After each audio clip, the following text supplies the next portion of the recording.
What the hell? Hello po. Hello everyone.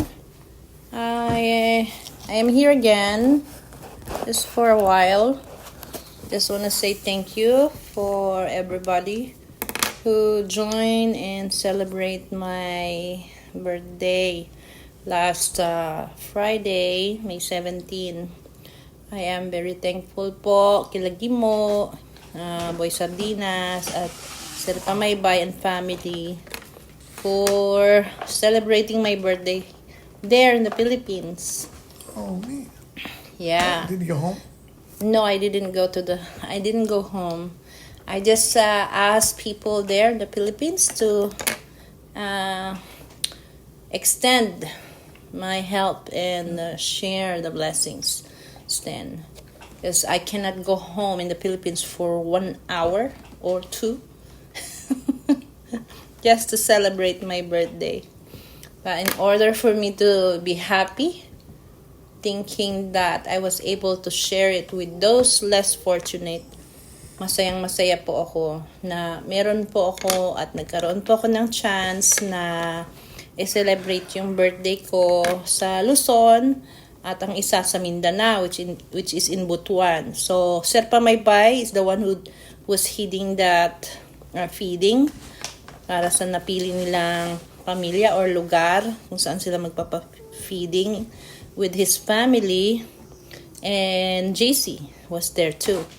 At sa Luzon naman po ay sila Gimo at saka si Boy Sardinas. Sila po yung naatasan na magpunta doon at maghatid po ng blessing sa mga taong mga less fortunate po. Yung mga pamilya na hindi pa laging nakakakain ng masarap po talaga. Dahil sa hirap po ng buhay at mahal ng mga bilihin po. So, they went to Nakar. I think it's a mountain or what? A part of Quezon. That's what Gimo told me. That they want to go and share the blessings. Kaya po, I am very so thankful. Hindi ko pa po napapanood yung buong storya ng mga ginawa nila doon kasi series pala yung ginawa nila. Dahil ayaw po nila ng cut. So, gusto talaga nilang maipakita yung step by step ng ginawa nila mula sa pamimili, sa pagpunta doon, at sa pagluto nila siguro ng mga pagkain hanggang sa games.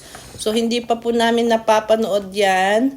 So, abangan po natin, panoorin po natin yung mga susunod pa pong mga video na ilalabas ni Gimo about sa feeding po sa Nakar, sa Quezon. I am so excited pa to wait for that days. Kasi I think araw-araw yata ilalabas nila yung series nun. So, I am getting excited dahil po sabi nila napakasaya po talaga. At tuwang-tuwa po talaga daw ang mga tao doon nang dumating sila. So, I am very so thankful na sila po yung napili nila Gimo na puntahan at maghatid ng kasiyahan at konting makakain po. While I'm celebrating my birthday, I am very honored and thankful to God na I was able to share the blessings that He gave to me in my 51 years old. Tanda na po. Di bale, ang numero lang ang tumatanda. Pero ang tao, dapat, pag tumatanda po tayo, dapat may sinasabing at tinatawag na pinagkakatandaan din po tayo. So, ibig sabihin, let's do what is right. Ano po? So, yung mga taong nanghuhusga po sa akin, sana ma-realize nyo na siguro, it's about time for you to do what is right din po. Kung ano man yung mga nasabi nyo sa akin, pinapatawad ko po kayo sa mga nasabi nyo sa akin panghuhusga. Ang Diyos na po ang bahala sa inyo. At dun sa mga taong pinaratangan ako ng kung ano-ano, A few weeks ago. si God na po ang bahala sa inyo. Ano po, basta for me, I just want to express my happy moments, thinking that this year I became a good person, and God knows about that. Sharing what I have, sharing the blessings that I receive is a very, very, I can't express how happy am I sharing the blessings that I have to those people. Kasi po talagang kung iisipin po natin yung pang-araw-araw po nilang pangkabuhayan po, napakahirap po sa kanila ang makakain ng ganong klaseng pagkain sa araw-araw po. Kaya nagpapasalamat po ako dahil pumasok po sa aking kukote, sa aking pag-iisip na ang idea na ganon. Na instead of doing some fancy stuff here, maghanda ng marami, mag-invite ng mga tao. Yun po ang naisip ko. Kasi inisip ko po, dito kami, pwede naman kami lang ng pamilya ko, anak ko, ang mag-celebrate. Hindi naman kailangan ng bongga kasi kami lang naman. Tapos, pagod na po kami sa trabaho. So, we don't have that much energy para magluto, at mag-invite ng maraming tao kasi yung mga taong i-invite ko naman, meron naman silang pera. They are able to buy those kinds of food kahit na walang libreng pakain. Kaya nilang bumili ng pagkain. Kaya nilang kumain ng masasarap.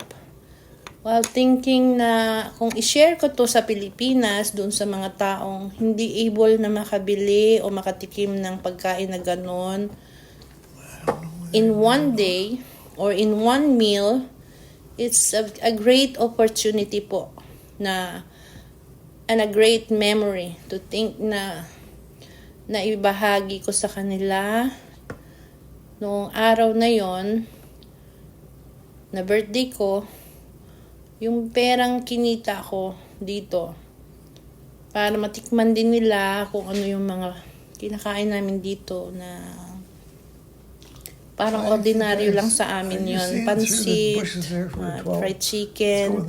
It's just an ordinary, everyday food that we can eat at any time. Na sa kanila, talagang napakahirap po talaga. Kahit bigas lang, napakahirap na po sa kanila sa Pilipinas yun. Lalo na kung wala silang pera na pambili dahil wala po silang trabaho. Kaya po, yun po ang naisip ko talaga. Kasi kami, one meal lang naman, so it's a dinner. We just did the dinner celebration. We went to Niagara Falls. And stand no, don't touch it. I'm still filming. Okay.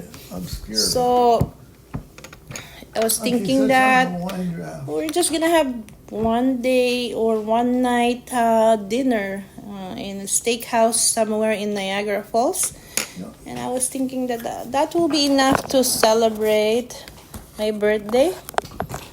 And saying thank you and thankful to God that I was still alive until now and I was still able to work and still able to help. See the white train over here? Kasi, and it's along there. yun lang naman parang memory. It's a history, a memory to have a dinner with my daughter. Mm-hmm. So I wish it for more to be more, because you've got a lot of relatives. may dumaan anghel.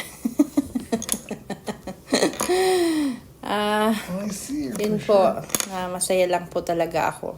Kaya maraming salamat po ng maraming kila Gimo at Boy Sardinas at Kuya Pamaybay helping me to celebrate my birthday. That's my 51st birthday in history. That's really neat. Kaya yun lang po. I just wish na sana bigyan pa ako ng more birthdays and blowing candles in the next future. More future pa.